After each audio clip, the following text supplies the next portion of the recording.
Hey guys, what's going on? It's SportsCard757 here, back with another video, and this is the response to Ray from Philly's 1,000 sub contest. Ray's a good friend of mine. He's awesome. I love his channel. He's got great content, and awesome. He's doing this contest, and it was really fun. You had to choose the best lineup of all time in your opinion. So here's mine. Sorry for the shaky video. I am holding it by my hands because the computer's higher than my stand, so this one's gonna be a little shaky, but here we go. So first, right field, I have Frank Robinson. Frank Robinson, in my opinion, is one of the greatest hitters of all time. He hit for a high average. He almost has 600 homers. He's got over 1,800 RBIs. Just crazy to think about. And I mean, his award line is crazy. I think he even won Manager of the Year, which is just insane. So yeah, Frank Robinson for me is a lock at right field. Center field should be pretty common. Willie Mays. His numbers speak for themselves. I mean, another maybe one of the best hitters, top 5 hitters of all time.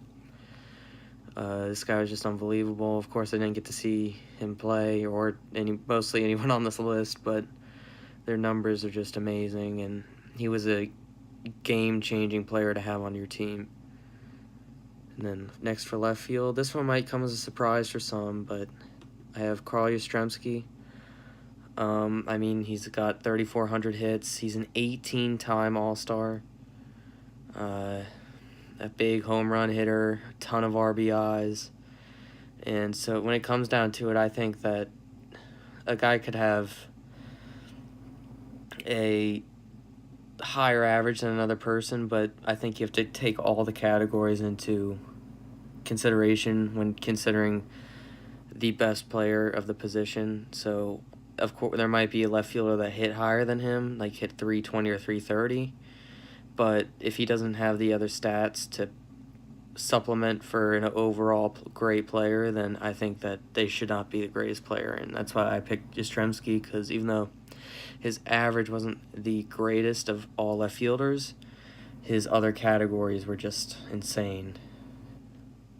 And next, first base, Stan Musial. Again, he hit 330, which is insane. 1,900 RBIs, 24-time All-Star, and a 3-time MVP. This guy is insane. I mean, I think the only one in comparison is Lou Gehrig. Personally, I really like Willie McCovey, but his stats don't match up to like the top 3 or 4, that, in my opinion, first baseman of all time. But yeah, Musial's numbers are just off the charts. I mean, it's crazy. Second baseman is Joe Morgan. I got him in a nice Phillies uniform here. I think it's just he's a really, really interesting one. Hint here, in one of my upcoming videos, he will be featured in it, so be on the lookout for that. But I mean, power hitting second baseman, drove in a lot of people for being a second baseman, and I mean, just overall, I think might be the best hitting second baseman of all time. Shortstop. I don't know why I separated short and stop, but Ernie Banks, in my opinion. Another power-hitting shortstop. He was a 2-time MVP, I believe, and just drove in a ton of runs.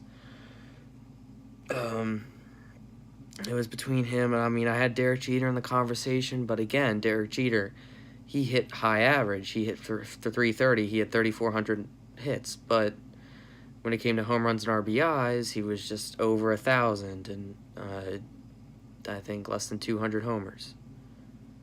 I think it came down to me with Ernie Banks and Cal Ripken Jr., but I thought Ernie had a little bit of the edge on him, but that's just personal preference. Catcher, I have Johnny Bench. I think that he's most commonly referred to as the greatest of all time. I'm trying to think. I mean, Yogi Berra comes to mind as being up in that conversation. But I mean, I think it's really them two. who are considered to be the greatest of all time. Again, not a high average hitter, but 10-time Gold Glove, a couple MVPs, I think over 10 All-Stars, ton of RBIs, and just another overall great hitter and defensive player too. Right-handed pitcher, I have Tom Seaver. He is just, I mean, my dad describing him to me was like, I mean, you tell him a spot, he hits it. His number, he has a career 2.8 ERA, which is unbelievable. 3,600 strikeouts. Also part of the 300 win club. I think he just is what you want in a starting pitcher is what Tom Seaver was, and I don't know who can match up to Tom Seaver. He's in a league of his own, in my opinion. Left-handed starting pitcher, Randy Johnson.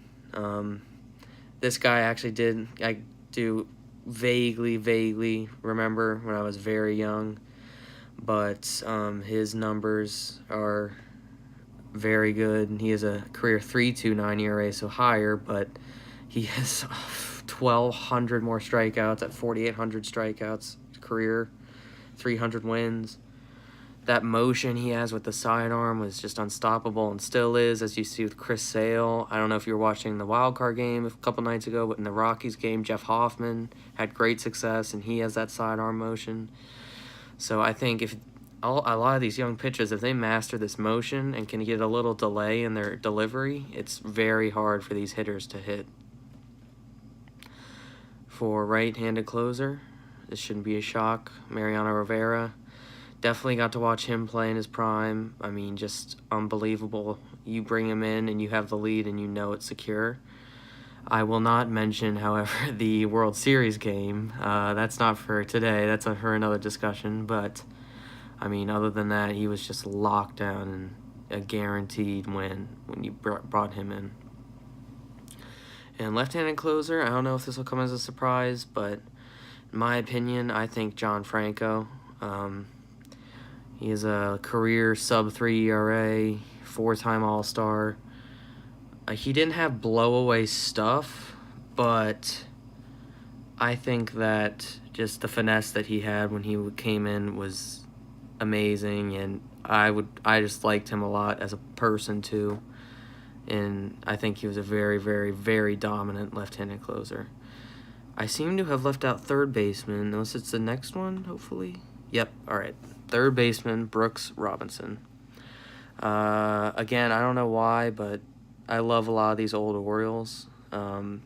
Brooks Robinson, I've gotten into this discussion with my father before and others before. Mike Schmidt, Brooks Robinson, or George Brett. I don't think George Brett cracks the top two. I think it's between Brooks and between Mike Schmidt. And just Brooks, I think Brooks, his defensive superiority is what gives him the edge, and his offensive numbers were still exceptional. So I think the mix of those two, I have to give it to Brooks, and I think he's better than Mike Schmidt. But I mean, either one of them is just, they were both amazing.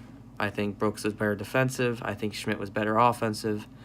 I think Brooks was, I don't know how you can equivalate the two, but his defensive superiority is what gave him the edge, in my opinion. But again, Mike Schmidt, it's very hard to pick who's better. So that's my lineup, and I hope you guys enjoyed, and I'll see you later.